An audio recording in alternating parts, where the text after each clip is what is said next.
Of +2 class. Last lecture में हमने natural methods of vegetative propagation किया था। आज के लेक्चर में हम करेंगे artificial methods of vegetative propagation.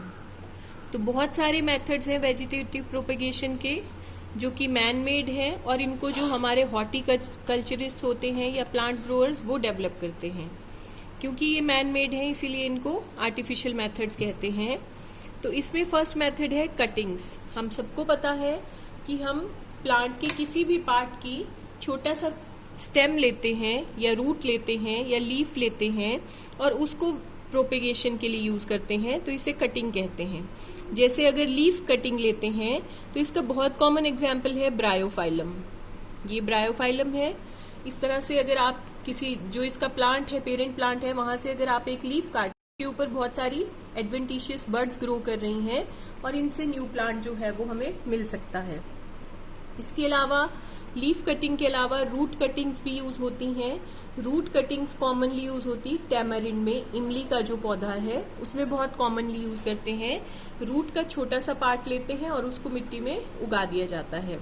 Stem cuttings भी लेते हैं हम। स्टेम कटिंग्स हम सबको पता है रोज के लिए यूज होती है, ग्रेप्स के लिए, शुगर केन के लिए, बोगनविलिया के लिए, कार्नेशन के लिए। तो उसमें हम क्या करते हैं, छोटी सी स्टेम का पीस लेते हैं, उसको ग्रो कराते हैं। जो पोर्शन मिट्टी में जाएगा उसमें रूट्स आ जाएंगी, जो अपर पोर्शन होगा उसमें लीव्स आ जाएंगे। तो ये तो है कटिंग्स का मेथड। सेकेंड मेथड होता है लेयरिंग का। लेयरिंग में हम क्या करते हैं, रूट्स को स्टेम ब्रांचेस के ऊपर आर्टिफिशियली उगवाते हैं, इंड्यूस कराते हैं। किस तरह से? दो तरह की होती है लेयरिंग। एक है माउंट लेयरिंग, दूसरी है एयर लेयरिंग। माउंट लेयरिंग बहुत कॉमन मेथड है वेजिटेटिव प्रोपेगेशन का।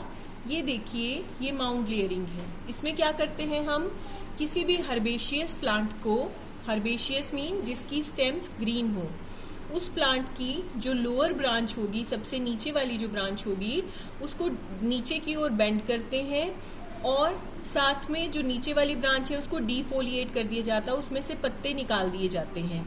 अब उस स्टेम पे एक इंजरी बनाई जाती, घाव बनाया जाता है जो डिफोलिएटेड पोर्शन है।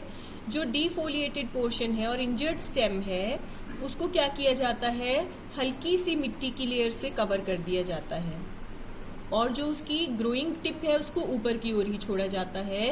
कुछ दिनों के बाद हम क्या देखते हैं कि जो पोर्शन हमने मिट्टी की तरफ किया था उस पोर्शन में रूट्स डेवलप हो जाती हैं। तो जैसे ही रूट्स आ जाएंगी, इस स्टेम को हम पेरेंट प्लांट से कट कर देंगे और न्यू प्लांट की तरह से ग्रो करवा देंगे। तो इस मेथड के जो एग्जाम्पल्स हैं वो है जैस्मिन प्लांट में, स्ट्रॉबेरी प्लांट में, रसबेरी या चेरी में यूज होता है। नेक्स्ट मेथड है एयर लेयरिंग। ये देखिए, जिसे गुट्टी भी कहते हैं। ये मेथड कॉमनली श्रब्स और ट्रीज में यूज किया जाता है क्योंकि ट्रीज की ब्रांचेस या श्रब्स की ब्रांचेस हार्ड होती हैं। तो अगर हम इनको नीचे की ओर खींचेंगे मिट्टी में ले जाने के लिए, सॉइल में तक ले जाने के लिए, तो ये ब्रांचेस टूट सकती हैं। इस मेथड में क्या करते हैं, बार्क जो है, बाहर का जो तना है, उसका कुछ पोर्शन रिमूव कर दिया जाता है और अंदर से पतला सा जो वेस्कुलर बंडल वाला हिस्सा है वो छोड़ दिया जाता है। अब क्या करते हैं, ये जो गर्डल्ड पोर्शन है इसको कवर्ड कर देते हैं हम ग्राफ्टिंग क्ले से। ग्राफ्टिंग क्ले किसे कहते हैं, इसमें 2 पार्ट्स क्ले के होते हैं। 1 पार्ट काऊ डंग का होता है और कुछ पीसेस जो हैं वो हे माने भूसा, कॉटन और वाटर का होता है। ये सब जब आप इसके ऊपर लपेटेंगे उसके बाद इसको पॉलीथीन शीट से कवर कर दिया जाता है और कुछ दिनों के लिए ऐसे ही छोड़ दिया जाता है। इसमें 1 मंथ और 2 मंथ्स का टाइम लग जाता है। अब क्या किया जाता है, धीरे धीरे इतने टाइम में ये जो पोर्शन है इसमें रूट्स डेवलप हो जाती है। आप देख सकते हैं फिगर में रूट्स हमें दिखाई दे रही हैं। जब रूट्स डेवलप हो जाएंगी तो इस ब्रांच को कट कर दिया जाएगा, यहाँ से पेरेंट प्लांट से अलग कर दिया जाएगा, पॉलीथीन से रिमूव करके न्यू प्लांट की तरह से कहीं पर भी हम यूज कर सकते हैं। तो ये मेथड किन प्लांट्स में यूज होता है, लीची में, पोमग्रेनेट में, ऑरेंज, लेमन, लोकार्ड, बोगनविलिया में।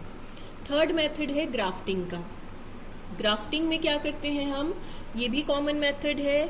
इसमें क्या किया जाता है, 2 क्लोजली रिलेटेड डायकॉट प्लांट्स लेते हैं जिनकी दोनों में वेस्कुलर कैम्बिया हो। वेस्कुलर कैम्बिया माने जाइलम और फ्लोएम होना चाहिए दोनों में ही। वही वाले प्लांट्स में होगा जो आपस में क्लोजली रिलेटेड हैं। ठीक है। फॉर एग्जाम्पल मैंगो प्लांट, एक हमने दशहरी मैंगो ले लिया और दूसरा देसी मैंगो ले लिया। अब क्या करेंगे, जो जड़ वाला पोर्शन है जिसके ऊपर आप ग्राफ्टिंग करेंगे उसे स्टॉक कहते हैं, और वो छोटी सी टहनी जो आप उस प्लांट के ऊपर उगाएंगे उसको स्कायन कहते हैं।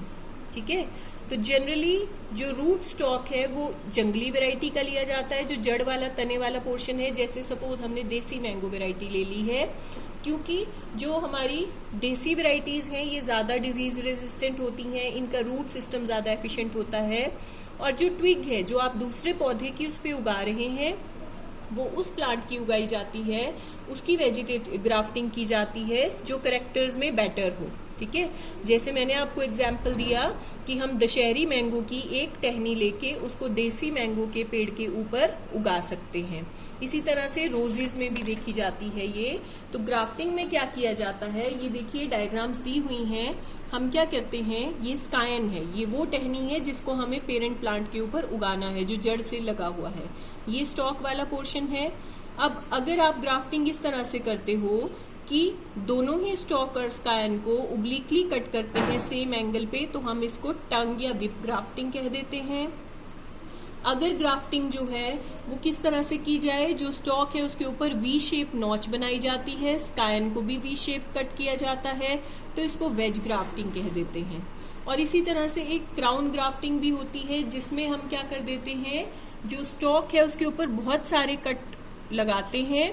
वेज शेप कट मतलब क्राउन शेप कट लगाएंगे तो इसको क्राउन ग्राफ्टिंग कह देंगे। इसके अलावा एक साइड ग्राफ्टिंग भी होती है। साइड ग्राफ्टिंग में क्या करते हैं, एक ही स्कायन जो है उसको वेज शेप कट करते हैं और फिर उसमें इंसर्ट करते हैं, इसको साइड ग्राफ्टिंग कह देते हैं। साइड ग्राफ्टिंग जो है वो मैंगो में, रोज में, एप्पल में देखने को मिलती है। इसके अलावा एक होती है बड ग्राफ्टिंग। ये जो मेथड है इसमें क्या करते हैं, जो स्कायन है जहां से भी लेंगे उसके साथ, जब भी आप बड लेंगे किसी प्लांट की तो उसके साथ उस प्लांट का थोड़ा सा बार्क वाला पोर्शन भी लेंगे, मतलब छाल भी लेंगे बाहर की। जिस प्लांट के ऊपर आपको ये ग्राफ्ट करनी है उस प्लांट की जो बार्क है उसमें छोटा सा टी शेप्ड स्लिट बनाते हैं, बड को उसके अंदर इंसर्ट कर देते हैं, इसको बैंडेज से कवर कर देते हैं। कुछ ही समय में ये जो बड है ये ग्रो करने लगेगी इंडिविजुअल प्लांट की तरह से, तो ये बड ग्राफ्टिंग है। तो ये कुछ मेथड्स हैं बेटा जो आर्टिफिशियल है, आर्टिफिशियल वेजिटेटिव प्रोपेगेशन के, आपने अच्छे से पढ़ने हैं, इनके नोट्स भी बनाने हैं, और इसके अलावा रेगुलर काम कीजिए, अपने ग्रुप पे डालिए करके, एक्टिव रहिए। ये नहीं कि रिस्पॉन्स